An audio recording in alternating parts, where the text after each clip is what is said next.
Love X Revenge. Welcome to Love X Revenge, where emotions collide with destiny, love challenges fate, and unexpected choices change lives forever. Here you'll find powerful stories of sacrifice, hidden identities, and moments that turn ordinary people into legends of the heart. Every story is inspired by real emotions, dramatic twists, and unforgettable endings that prove one decision can rewrite an entire life. The rain fell harder than anyone expected that morning, drumming against the city streets like an urgent warning. People rushed past each other with umbrellas tilted low, eyes fixed on their phones, minds locked on deadlines and responsibilities. Among them walked Daniel Hayes, his heart racing faster than his steps. Today was the day that could change everything, the interview he had waited months for, the opportunity that could pull him out of financial struggle and into a future he had only dreamed about. His suit was slightly worn but carefully pressed. His shoes shined just enough to hide how old they really were. In his pocket, he carried a folded resume and a letter of recommendation he had reread so many times that the paper had softened. He checked his watch again. 15 minutes left. If he hurried, he would make it. Then he heard a voice. "Excuse me, please, can someone help me?" At first, he thought he imagined it. The city was loud, chaotic, indifferent. But when he turned his head, he saw her. A young woman sat in a wheelchair near the curb, struggling to move forward as water pooled around the sidewalk. One wheel was stuck in a crack between the pavement and the road. Her hands trembled as she tried to push herself free. People passed her without stopping, some pretending not to notice, others offering quick glances before moving on. Daniel hesitated. His mind screamed at him to keep going. Every second mattered. This interview was not just about him, it was about his mother's medical bills, his younger sister's tuition, the rent he was barely managing to pay. He could not afford to be late. But something in the girl's eyes stopped him. There was no drama, no exaggeration, just quiet frustration and a hint of sadness, as if she had already learned not to expect help. He sighed, stepped off the sidewalk, and walked toward her. "Hey," he said gently. "Let me help." Her eyes widened slightly in surprise.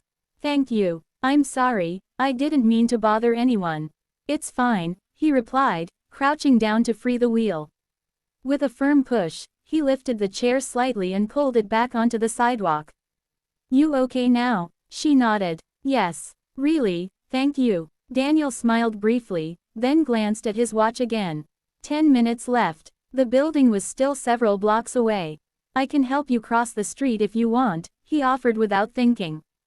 She hesitated. "I don't want to make you late." He paused, then shrugged lightly. "It's okay. I have a little time." That was a lie. As they moved slowly across the street, rain soaking his suit and her jacket, Daniel found himself talking to her naturally, as if they had known each other for years. Her name was Anna. Her voice was calm, intelligent, and surprisingly warm. "You're going somewhere important?" she asked. "Yeah," he admitted. "Job interview." She smiled softly. "I hope you get it." "Thanks," he said, though he wasn't sure anymore. By the time he helped her reach the other side and adjusted her chair under a sheltered awning, his phone vibrated. A notification from the company. Interview started. He stared at the screen for a moment, his chest tightening. "I guess I should go," he said quietly. Anna looked at him carefully. "I'm sorry if I made you late." "You didn't," he replied quickly. "It was my choice." He turned and ran. But when he reached the building, breathless and soaked, it was too late. The receptionist looked up with polite indifference. "I'm here for the interview," Daniel said, trying to sound composed. She checked the list. "I'm sorry, sir. The interview ended 10 minutes ago. The panel has already moved on to the next candidate." The words hit him like ice water. He stood there for a moment, unable to speak. Months of preparation, weeks of hope, gone in an instant. He walked back out into the rain, his mind empty. Anger flickered briefly, but it wasn't directed at Anna. If anything, he felt strangely calm. He had done what he felt was right. Sometimes, doing the right thing costs everything. 2 days later, Daniel sat in a small cafe near his apartment, scrolling through job listings he had already seen 100 times. His phone buzzed with an unfamiliar number.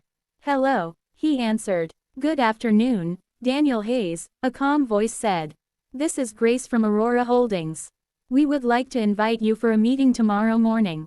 He frowned. Aurora Holdings. I didn't apply there. There was a brief pause. You will understand tomorrow. Please come at 10 a.m. sharp. The line disconnected. Daniel stared at his phone, confused and suspicious. Aurora Holdings was one of the largest corporations in the city. People like him didn't get calls from companies like that. Still, curiosity and desperation pushed him forward. The next morning, he stood in front of a glass skyscraper so tall it seemed to pierce the sky. Inside, everything was polished marble, quiet voices, and effortless luxury. A receptionist escorted him to the top floor without explanation.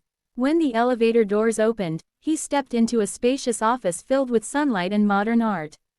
At the center of the room sat a familiar figure. Anna. She was no longer in a simple jacket. She wore an elegant blazer, her posture confident, her expression composed. Beside her stood several executives in formal suits. Daniel froze. She smiled gently. Good morning, Daniel. He felt as if the ground had shifted beneath him. What is this? Anna gestured toward a chair. Please sit. He sat slowly, his mind racing. One of the executives spoke. Allow me to introduce Ms. Anna Carter, Chief Executive Officer of Aurora Holdings. The words echoed in Daniel's ears. CEO. He looked at Anna again, searching her face for signs of a joke, but there were none. I didn't tell you who I was that day, Anna said softly. Not because I wanted to deceive you. I wanted to see how people treat someone when they think she has nothing to offer. Daniel swallowed hard. I didn't help you because of anything like that. I know, she replied. That's why you're here. She leaned forward slightly. That day, dozens of people walked past me. Some saw me, some didn't want to, but you stopped, even though you were clearly in a hurry. You chose compassion over ambition. The executives exchanged glances. Anna continued, her voice calm but firm. Aurora Holdings is expanding a new division focused on social innovation and community outreach. We need someone who understands people, not just numbers.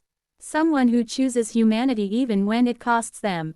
She looked directly into Daniel's eyes. I want you to lead that division. Daniel felt his breath catch. Me, but I don't have experience at this level. I missed my interview. You missed your interview, Anna interrupted gently, because you helped someone who needed it. That tells me more about your character than any resume ever could. Silence filled the room. Finally, she slid a folder across the table toward him. Inside was a contract. The salary was more than he had ever imagined. Daniel's hands trembled. I don't know what to say, he whispered. Anna smiled, but there was something deeper in her expression now, not just gratitude, but respect. Say yes, she said simply. He did. Weeks passed, and Daniel's life transformed in ways he could barely comprehend. His family's financial struggles eased. His confidence grew. His work at Aurora Holdings earned admiration from colleagues and employees alike. But something else changed too. He and Anna began to cross paths more often, not in grand meetings but in quiet conversations. Sometimes they discussed projects. Sometimes they talked about childhood memories, dreams, and fears. One evening, as the city lights shimmered outside the office windows, Anna wheeled herself onto the terrace where Daniel was standing. You ever regret that day? She asked softly. He turned toward her. Regret what? Stopping to help me, she said. Daniel smiled slowly. If I hadn't stopped, I might have gotten a job. But I would have lost something more important. She looked at him curiously. What? He thought for a moment. Who I am, he said. Anna was silent for a long time. Then she said quietly, most people chase success. Very few people deserve it. Daniel met her gaze, and in that moment, he understood something profound. Sometimes, destiny doesn't reward ambition. Sometimes, it rewards kindness. And the greatest victories are born not from selfish dreams, but from selfless choices that echo far beyond a single moment in the rain.